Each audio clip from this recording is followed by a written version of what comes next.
Assalamualaikum. Hari ini saya dan rakan-rakan saya akan mengupas sebuah tajuk yang sangat istimewa.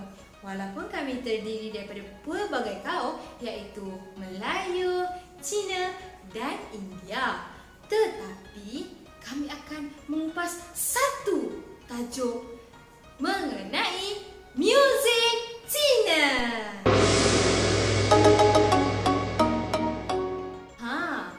Sebelum itu, mari saya perkenalkan anda semua dengan rakan-rakan saya.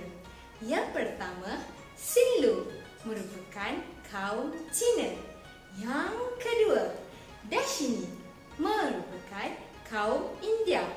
Yang ketiga, Intan.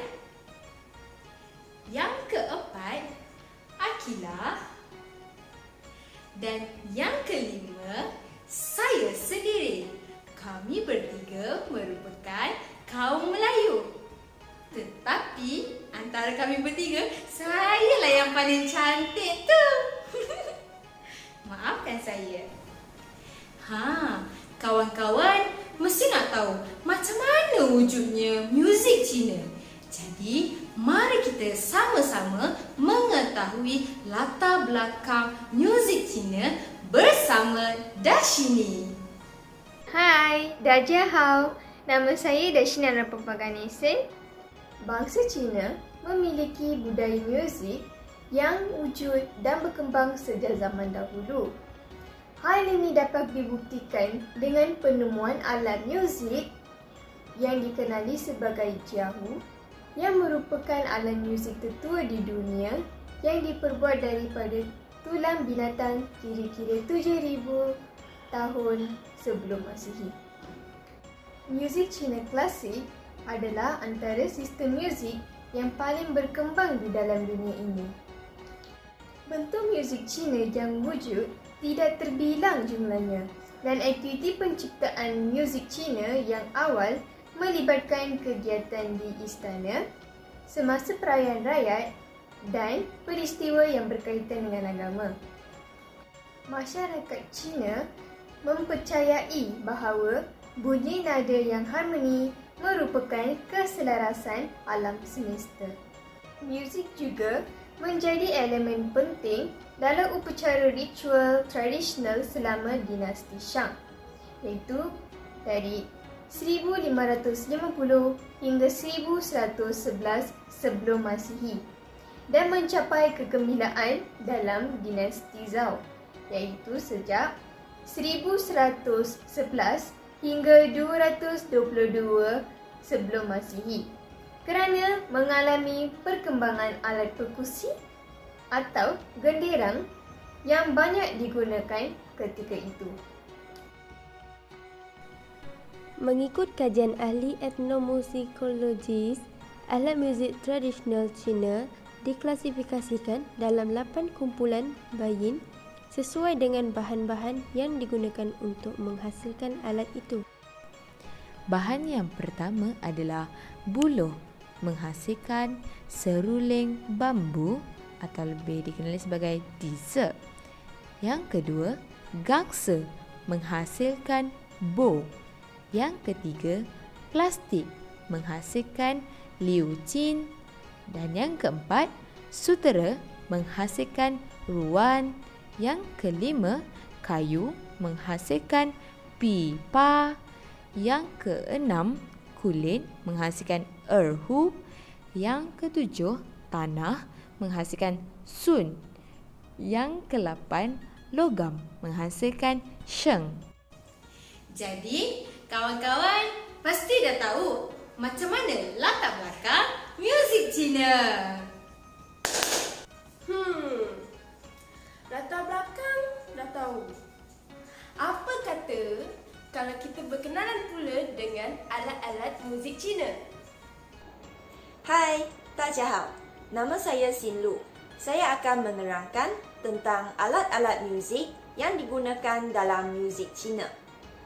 Alat-alat muzik Cina terbahagi kepada 4 jenis, iaitu yang pertama, alat muzik gesekan tali. Yang kedua, alat muzik petikan tali. Yang ketiga, alat muzik tiupan. Dan yang keempat, alat muzik pukulan atau alat perkusi.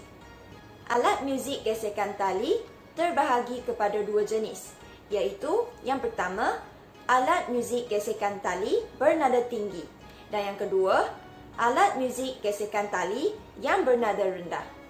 Contoh alat gesekan tali yang bernada tinggi adalah seperti erhu dan gaohu.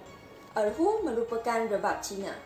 Ia dikategorikan sebagai alat kordofon yang bertali dua. Talinya digesek dengan menggunakan penggesek yang diperbuat daripada ekor kuda yang disambung dengan tangkai buluh. Erhu dibuat dalam 3 saiz, iaitu saiz kecil, sedang dan besar. Badan erhu digilap dengan rapi dan di bahagian hujungnya berbentuk naga. Sementara di bahagian bawahnya ialah kotak bunyi yang dipasangkan dengan kulit ular. Manakala contoh alat muzik gesekan tali yang bernada rendah adalah seperti gehu. Gehu terbahagi kepada dua, iaitu gehu yang tidak digunakan lagi dan diganti dengan cello. Dan satu lagi ialah tiing gehu. Tiing gehu juga tidak digunakan lagi dan ia digantikan dengan double bass. Gehu merupakan instrumen bertali bass dengan kelantangan yang lebih kuat dan pelbagai. Pada tahun 1950-an, Shanghai Conservatory of Music Yang Yusheng mencipta erhu berdasarkan ciri-ciri alat muzik bertali lain, sehingga disebut sebagai gehu. Seterusnya, contoh alat muzik petikan tali adalah pipa dan gucheng. Pipa merupakan alat bertali yang mempunyai 4 tali logam dan ia dikategorikan sebagai alat muzik kordofon.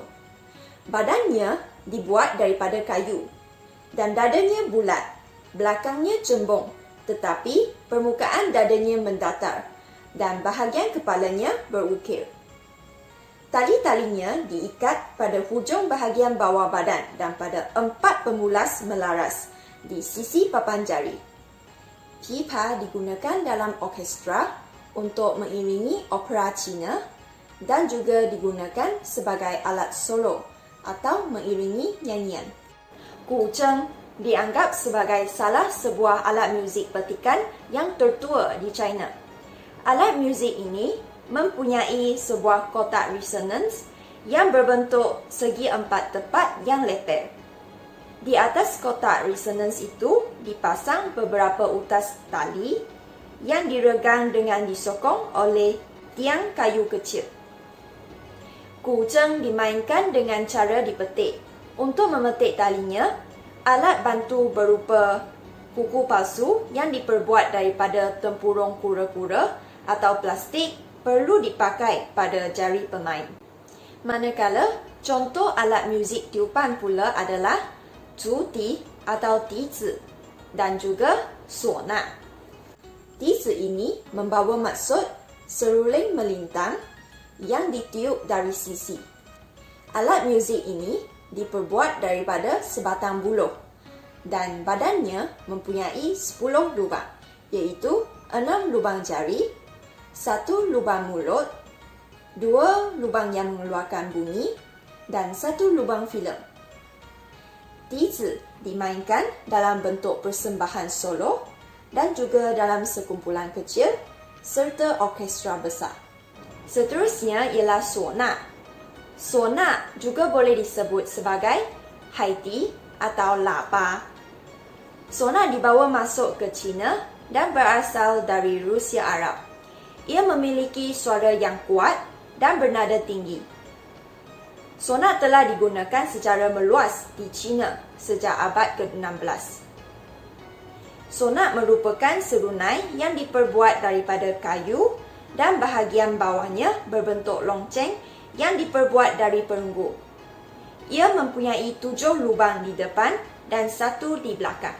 Alat ini mempunyai 2 pelidah pemipitnya dan dimainkan secara meniup pada penyandar bibir.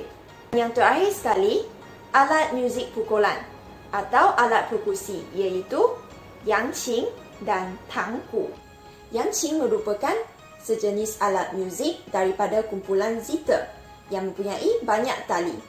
Badannya diperbuat daripada kayu dalam bentuk rama-rama. Semua tali logamnya diregangkan melalui kekuda kayu yang diikat pada pemulas melaras pada kiri dan kanan. Tali-talinya diketuk dengan menggunakan sepasang buluh yang berbentuk tukul kecil. Alat muzik ini boleh digunakan dalam permainan solo, panduan suara atau opera. Tangku juga dikenali sebagai tongku dan ia disebut sebagai canku atau war drum pada dinasti Qing. Tangku bersaiz sederhana dan berbentuk tong. Kulitnya biasanya dibuat daripada kulit kerbau. Terdapat dua jenis tangku, iaitu xiao tangku dan da tangku. Xiao tangku ialah tangku yang kecil, manakala da tangku ialah tangku yang besar.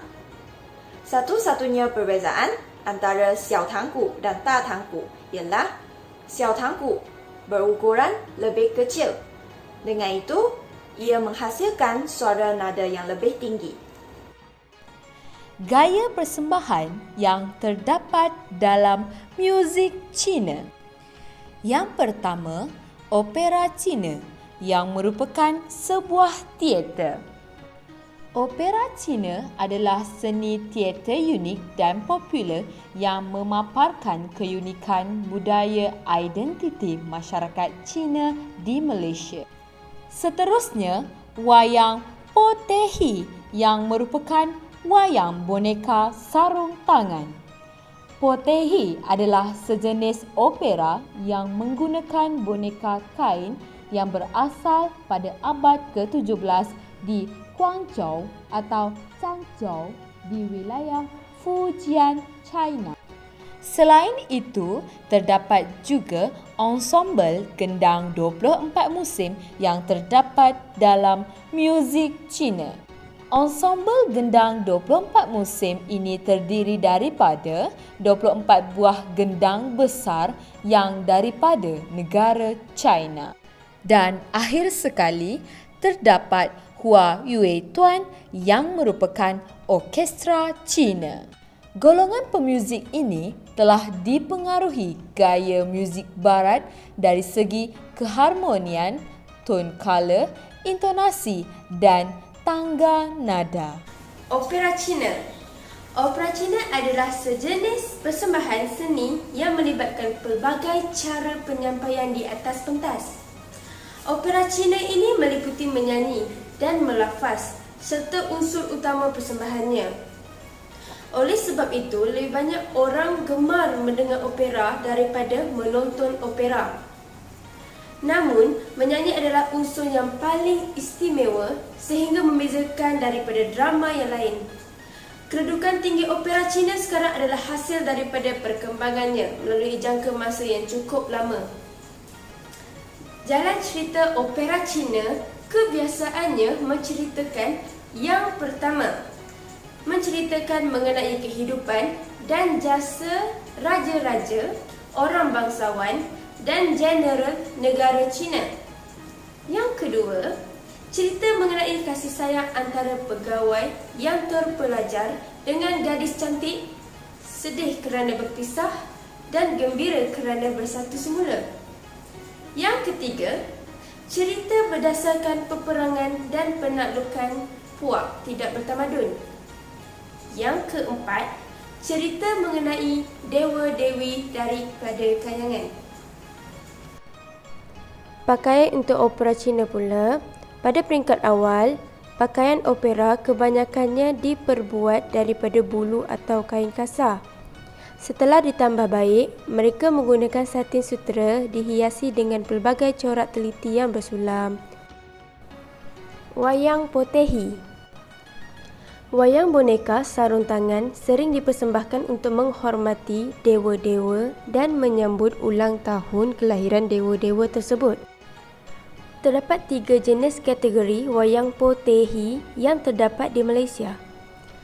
Dipersembahkan dalam dialek Hokkien yang merupakan dialek asal di kawasan asal wayang di China. Marionettes, jenis wayang potehi yang dipersembahkan dalam dialek Hokkien yang ditujukan untuk Maharaja Jade.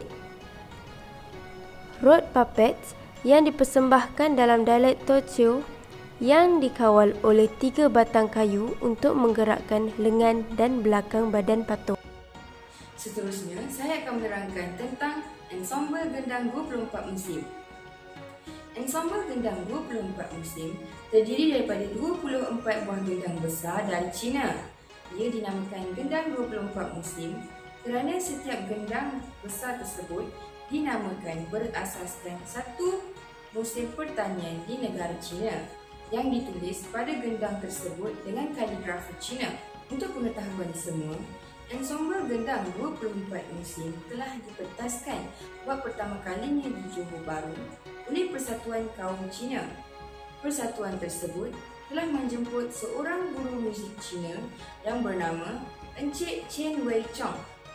Persembahan tersebut berjaya mendapat sambutan dan minat ramai serta telah mendapat sumbangan dana untuk membeli gendang bagi melengkapkan ensemble ini. Teknik bermain gendang. Bunyi dung dihasilkan apabila pemain memukul bahagian tengah muka kulit gendang dengan menggunakan pemukul kayu. Manakala bunyi tik yang tinggi dan pendek dihasilkan semasa pemain gendang memukul kedua-dua batang pemukul kayu tersebut. Seterusnya, bunyi tak yang tajam dan pendek dihasilkan pula semasa pemain gendang memukul bahagian pinggir muka kulit yang membaluti kayu badan. Muzik Cina dibina menggunakan sistem harmonik yang konsisten dan bertindak mengawal perkembangan melodi, pergerakan kord serta sistem orkestra mereka. Ia mungkin satu-satunya sistem muzik terbesar di dunia yang mempunyai syarat yang merangkumi segala aspek muzik. Terdapat 4 jenis alat muzik yang digunakan dalam Hua Yu Tuan, iaitu alat muzik gesekan, alat muzik petikan, alat muzik tiupan dan alat muzik pukulan. Berikut adalah kedudukan alat-alat dalam Hua Yu Tuan. Mari kita lihat pada gambar rajah tertera.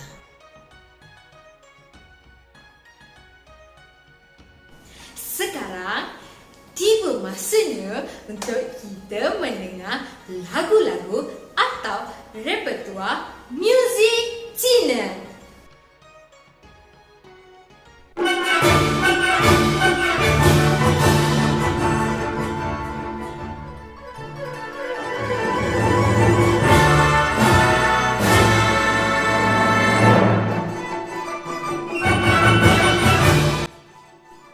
Ini merupakan orkestra Cina atau lebih dikenali sebagai Hua Yue Tuan. Bilangan pemain alat tali bergesek paling ramai. Lagu ini sering dimainkan pada musim bunga. Masyarakat Cina mempercayai musim bunga merupakan permulaan hidup yang baru untuk menjadi yang lebih baik. Perayaan musim bunga merupakan satu perayaan yang amat penting bagi seluruh masyarakat Cina. Pada masa itulah ahli keluarga akan berkumpul.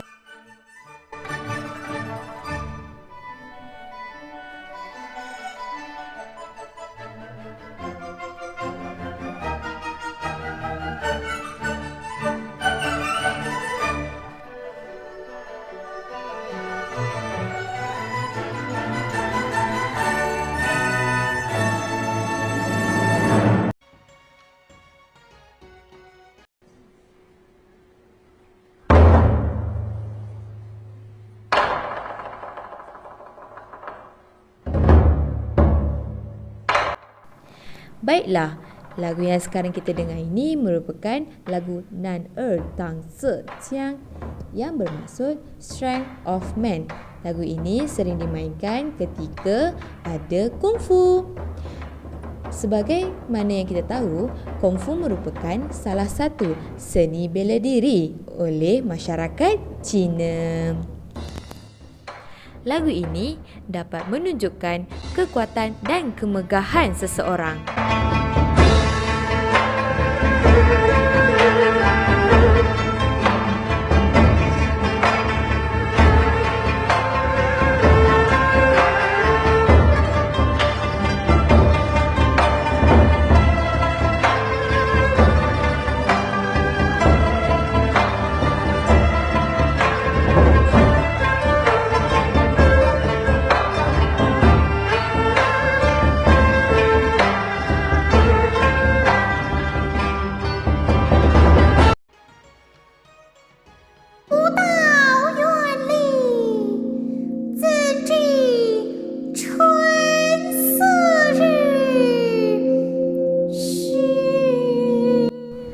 Baiklah, sekarang kita sedang menyaksikan sebuah opera Cina yang bertajuk Peony Pavilion.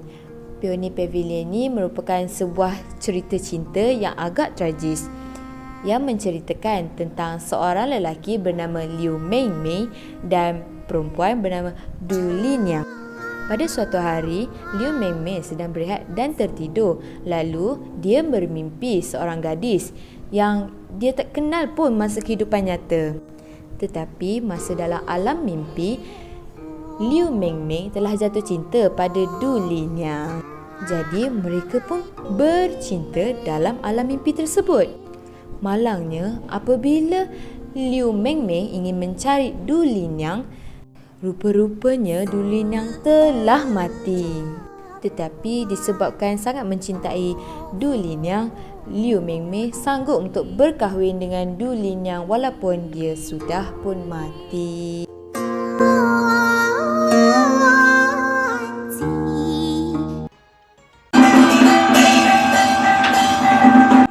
Baiklah, sekarang kita sedang menyaksikan pertunjukan Potehi.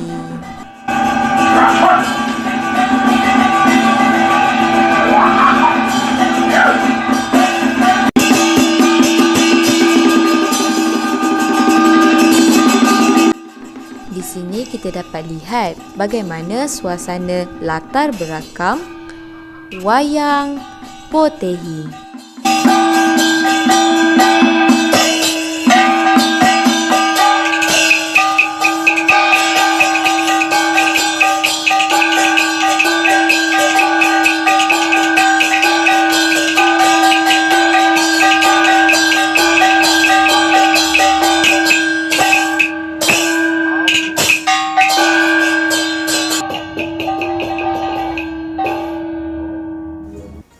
Jadi, begitulah penerangan saya tentang lagu-lagu atau repertua muzik Cina.